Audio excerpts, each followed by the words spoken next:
وأشهد أن محمدًا عبده ورسوله. أما بعد فأعوذ بالله من الشيطان الرجيم. بسم الله الرحمن الرحيم. الحمد لله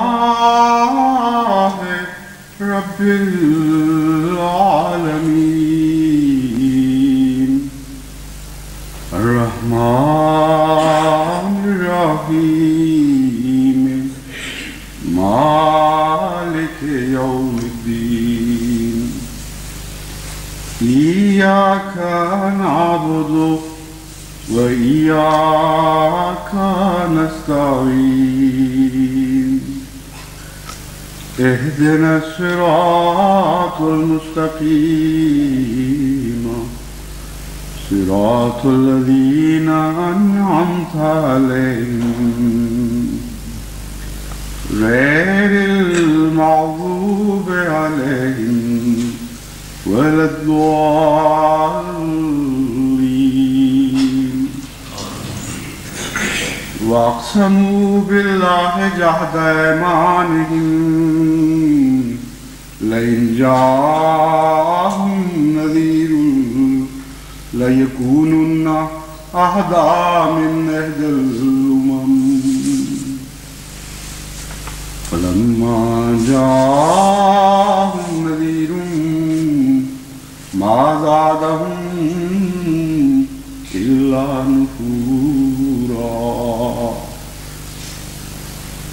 نفورا استكبارا في الأرض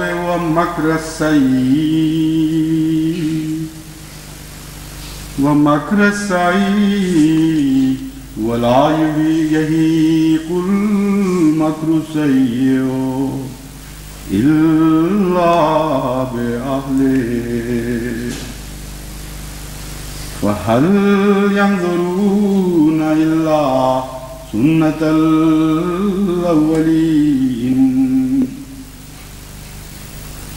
فلن تجد لسنة الله تبديلا ولن تجد لسنة الله تحويلا.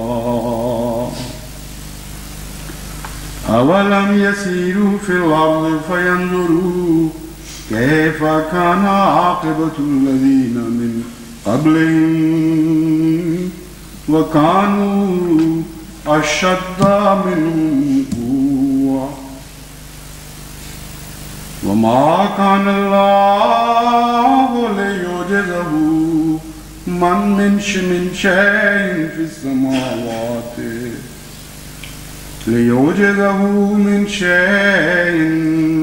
في السماوات ولا في الأرض وإنه كان عليما قديرا. ولو يؤاخذ الله الناس بما كسبوا ما ترك على ظهرها من دابة ولكن يؤخرهم إلى أجل مسمى فإذا جاء أجلهم فإن الله كان بعباده بصيرا.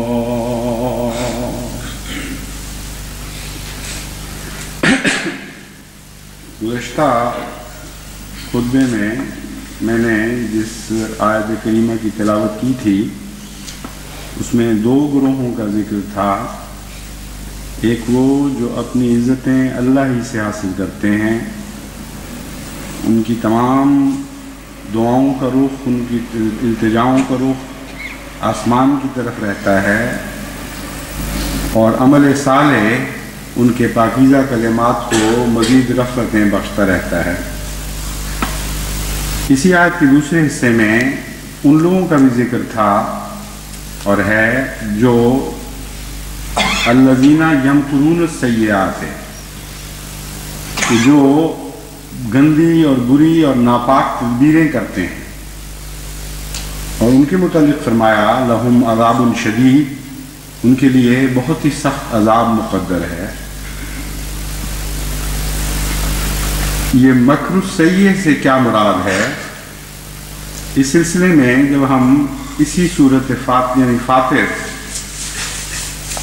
کے آخر پہ پہنچتے ہیں تو قرآن کریم خود مکر السیئ کے مضمون کو کھول دیتا ہے، فرماتا ہے وہ لوگ ایسے ہیں جنہوں نے خدا کی بڑی بڑی بھاری قسمیں کھائیں اور یہ کہا کہ اگر ان کے پاس کوئی ڈرانے والا خدا کی طرف سے آیا ہو یا آ جائے تو یقیناً وہ پہلی قوموں سے زیادہ ہدایت پانے والے ہو جائیں گے۔ لیکن افسوس ان کے حال پر کہ جب ان کے پاس ڈرانے والا آیا تو نفرتوں کے سوا انہوں نے کسی چیز میں ترقی نہیں کی۔ استکباراً فی الارض، کیونکہ یہ زمین میں تکبر اختیار کرنے والے لوگ ہیں، تکبر اختیار کرتے ہوئے انہوں نے آنے والے کا انکار کر دیا۔ ومکر السیئ، اور اس وجہ سے انکار کیا کہ یہ بری تدبیریں جانتے تھے۔ ایسے لوگ تھے جن کو یہ گھمنڈ تھا کہ ہم زمین میں بڑے بھی ہیں اور سازشوں اور جھوٹی اسکیمیں بنانے میں ہمارا کوئی جواب نہیں، ہر قسم کی گندی تدبیریں ہم بنانی ہمیں خوب آتی ہیں، اس لیے جس قوم کے پاس طاقت بھی ہو، بڑائی بھی ہو اور مکر اور فریب کی تدبیریں بنانے کی بھی ماہر ہو، اس کو خدا کی طرف سے آنے والے کسی شخص کی پرواہ نہیں رہتی۔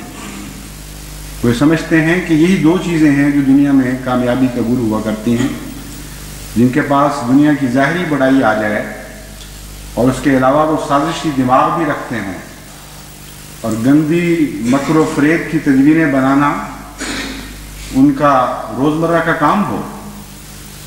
وہ کیسے ایمان لا سکتے ہیں خدا کی طرف سے آنے والے ایک عاجز بندے پر؟ تو قوم کی ساری نفسیاتی حالت جو اسے انکار پر آمادہ کرتی ہے، اس کا نقشہ اس آیت کے ایک چھوٹے سے ٹکڑے میں کھینچ دیا گیا۔ استکباراً فی الارض ومکر السیئ، ان دو چیزوں نے قوم کو ہدایت پانے سے محروم کر دیا۔ لیکن ایک بات وہ بھول جاتے ہیں، وَلَا يَحِيقُ الْمَكْرُ السَّيِّئُ إِلَّا بِأَهْلِهِ، کہ گندی اور ناپاک تدبیر تو بنانے والے کے سوا کسی کو گھیرے میں نہیں لایا کرتی، کسی کا گھیرا نہیں ڈالتی، کسی کو ناکام اور ذلیل و رسوا نہیں کرتی، کسی کو ہلاک نہیں کرتی، مگر اسی کو جس نے وہ تدبیر بنائی ہو۔ فَهَلْ يَنظُرُونَ إِلَّا سُنَّةَ الْأَوَّلِينَ، بس وہ کیا گزرے ہوئے لوگوں کے اوپر جو واقعات گزر گئے ان کے سوا کچھ چاہتے ہیں؟ کیا وہ یہ خیال کرتے ہیں کہ اس دفعہ وہ واقعات ان پر نہیں گزریں گے جو پہلی قوموں پر گزرتے رہے ہیں، جن کی تاریخ گواہ ہے؟ کیا وہ خدا سے کسی اور سلوک کی توقع رکھ رہے ہیں؟ فَلَن تَجِدَ لِسُنَّتِ اللَّهِ تَبْدِيلًا، لیکن یاد رکھیں، اور اے مخاطب تو یاد رکھ کہ تو خدا کی سنت میں کبھی کوئی تبدیلی نہیں دیکھے گا۔ وَلَن تَجِدَ لِسُنَّتِ اللَّهِ تَحْوِيلًا، اور خدا کی تدبیر میں اور خدا کی سنت میں تو کبھی کوئی ٹال مٹول نہیں دیکھے گا۔ واضح اور یقینی اور غیر مبدل سنت جیسے ہمیشہ سے کام کرتی چلی آئی ہے ویسے ہی آج کرے گی۔